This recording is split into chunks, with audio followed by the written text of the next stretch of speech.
Once again, we appreciate you for joining us on the show TMI. Lovely Monday morning.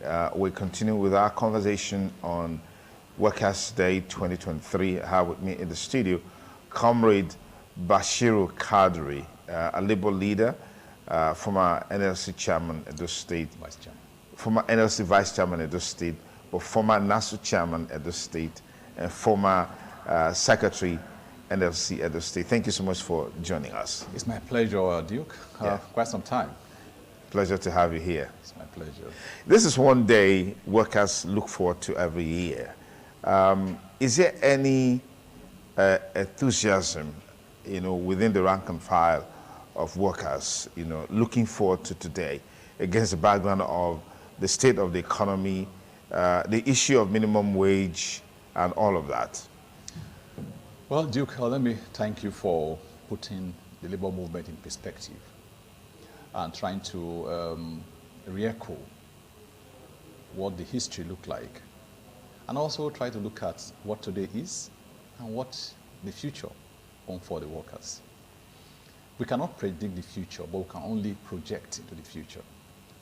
But what is imperative is that the movement has come to stay, to give a guide, to give a direction, and to also protect the workers. Now, whether we like it or not, the movement had made a tremendous impact in the workers' lives. I imagine before the 18th century what the workers' life was, and after which there was the emancipation movement which snowballed to today's reality. And that movement, from the hay in the United States, there was a crisis. And the workers rose to say that not again shall we continue slave world. And that was how 14 hours came down to 8 hours working hours for the working people. These are historical realities that we must always reenact and re-emphasize, so that the leadership that are coming on board know that there's a history behind the movement they are leading. It's also important to note that this body is not just a body, it's a human body that has so many realities and variables and variants. And so all of these form the basis for which today is being celebrated. And by 1980-81, the Shagari government found it expedient to also allow workers to have this day as holiday. That again, we cannot forget to appreciate his magnanimity to allow workers to have holiday. Even today, it's a global practice, but we're looking at that historical trend. And the reason why workers had to come together to ask questions was that they create wealth, and they never know how the wealth is distributed, and when it's distributed, and to who is distributed. These are very serious thoughts. You create wealth, you don't know how the wealth is distributed, you don't even know who got the wealth, and you're always there to create the wealth. And nobody cares about you when you finish creating the wealth. These are the issues that have come to the front burner. Today, they still play as they were yesterday. The contestation between workers and employer and employee are still on. Whether we like it or not, they are clearly still on, and very seriously too. The definition of the capitalist and the socialist concepts are still on, and the contests are still on. Whether in states where democracy is thriving, or whether in states where there's no democracy.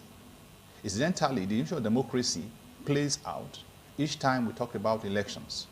But after elections, democracy, we don't know what it looks like. Those who win elections take it all. Those who do not win are asked to go and lick their wounds. Now, if we are talking about a nation and development, you cannot have one without the workers. And incidentally, this workforce are those who protect the interests of even the oppressors. Because it is what they contest and come to play that the oppressors also enjoy, by extension. The workers' struggle is not for the workers alone, the workers in bracket here that are within the framework of the labor movement. The workers' struggle also benefits the informal sectors, also benefits the political class. If today we say the price of goods are too high, we want to bring them down, and we are contesting in the street and all of that, When the price comes down, does it select who gets that particular material at that price? Does it select it? Of course, no. Now, we say, okay, there's a fuel crisis. The fuel must go down. It must not go up. Who benefits from it? Everybody. Okay, let me just pause it there for a moment. We'll take a short break. Stay with us. TMI, every opinion counts. Thanks again for staying with us. Comrade, yes, we're back to you now. Yes. You try to establish that point and then look at the issue of the seeming valueless state of the minimum wage, the conversation around fuel subsidy removal, and maybe increasing the minimum wage to 100,000 naira, as it were. Now, I'll tell you this, Duke. The truth is that a consuming economy cannot stabilize higher prices. Until you become productive, producing an economy, you cannot stabilize prices. You are always living at the whims and caprices of those who produce. They dictate what happens to you. In Nigeria today, it is painful that our experience have not changed over the years. We have oil, and the oil we don't even know. We don't even know how it is refined. All we find is that we keep importing. We have a crude in our land, and the crude is taken over by the West, who are the major refineries, like Chevron, like Mobil, like Total. These are all big players in this industry. And they are the ones who decide what price the crude should be sold. They will buy it from us. They're the ones who also decide the price at which they will sell to us the finished goods. Look, it's painful. It's extremely painful that you have a raw material, you cannot decide how you sell it. The man who buys tells you how much he wants to buy from you. The same man will refine and bring it back to you and tell you how much he wants to sell to you. It's ridiculous. These are the stories that keep playing themselves. If you look at the story of Venezuela, Venezuela had a similar experience before the change, or before the coming of Hugo Chavez. And when Venezuela changed their story, was that, look, gentlemen, this is our crude, we want to refine it in our land. We want to refine it in our land, and if we refine it here, we'll sell it at our price. If you want to work with us, please join us. We'll employ you, we'll be our employee. And that became the story. A lot of the people in that country became part of the system, and they were flowing along. At that time, Venezuela had about 18,000 pump stations in the US. So they had the crude, they also refine, and they sell, and they make the money. But what now happened? In our case here, we had refineries that have almost gone comatose. I hope they will come back one day. To me, the only way you can change the economic narrative is to ensure that your country, Nigeria, our country, begin to refine our crude. And our local consumption is refined locally, so that we can have our prices within our bracket of Naira. Okay. You cannot produce in dollar, Duke, and then sell in Naira. And find Naira comfortable. Absolutely. No. Absolutely. And so, here we are. The average worker suffer the fate. What does the fate does it suffer? Because of political drivers do not have a clear definition of how to manage an economy to make it make sense. Now you talk about salary increase. Beautiful talk. But how is it sustainable when the economic realities and indices are not there? They are playing against the workers. You increase today you say, okay, the price now minimum wage is now 100,000, for example.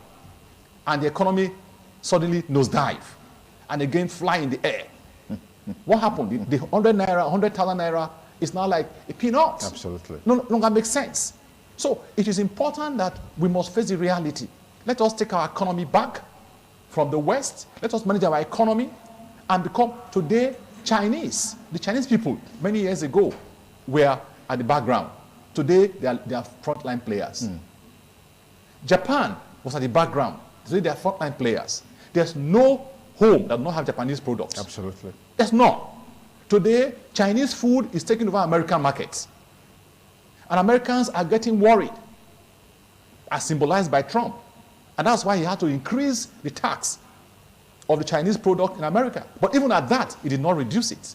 And they're making money. Today, Chinese is financing several projects in Africa. Yeah.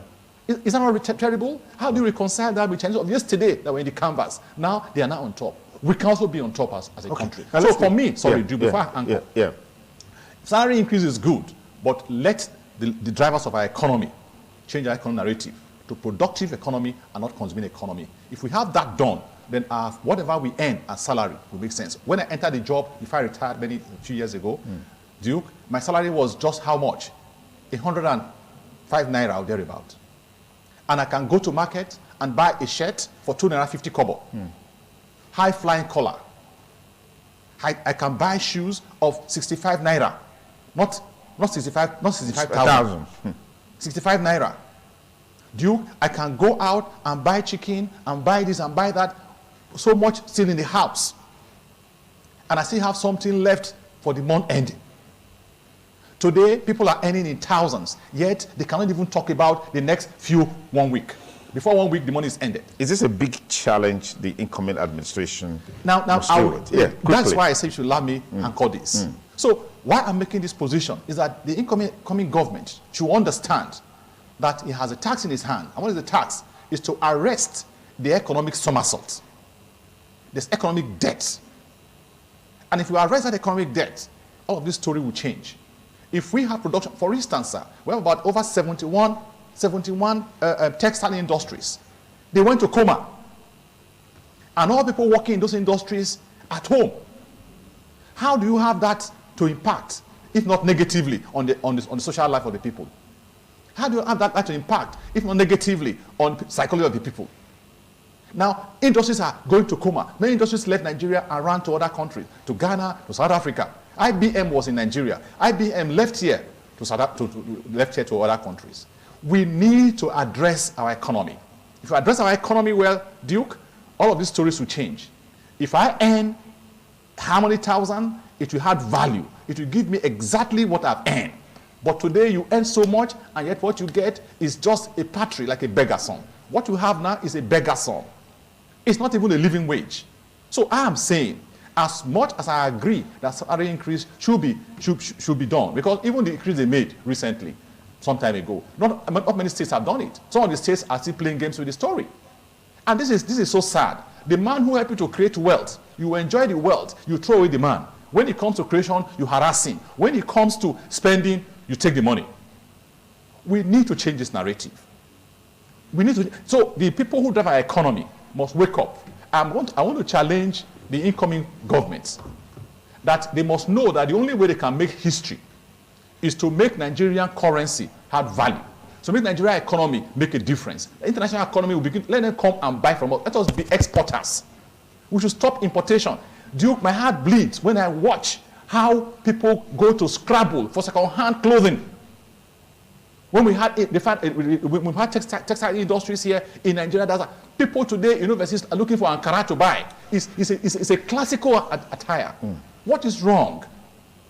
There's nothing, everything about the economy is like we have sold it out to the foreigners. Everybody is now, Nigeria is now a dumping ground. Whatever they get, they bring here. If it is drugs, substandard drugs. If it is clothing, second-hand material.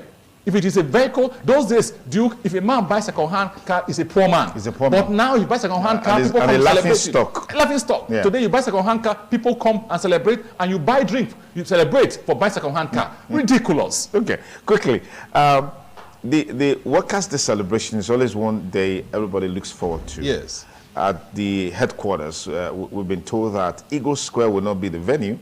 It will be at the Labour House, and Labour has decided to move the celebration to the streets of Abuja. Are you comfortable with this development? For me, wherever we celebrate our Workers' Day, we own this country. I'm not saying this to impact on anybody. Workers own this country. You are a member of this country. You own this country. He owns this country. Everybody owns this country.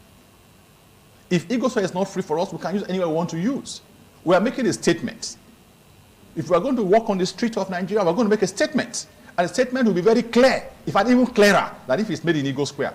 Because if you make it in Eagle Square, it's like a ceremonial ground. People just come and see the pageantry. It will go and everybody go away. But if it's in some peculiar areas that are not normal, then it should make some statements. Because the time has come that we must speak. The Nigerian workers have been, over the years, been been enslaved, and they have been harassed. Are you aware, sir, that in some of these oil company, what a man works in Mobil, for instance, earn in US, he earns in dollar. Nigerian worker in Mobil earn in Naira. And what he earns is far less than his colleague, and they do the same job. Even more sometimes. Even more. All right, comrade, so much to give, but time is not a friend. I want to thank you, Comrade Bashir Kadre. Anytime you come, I mean, you just bring it on in a very special way. Thank you so much for coming. And happy Workers' Day.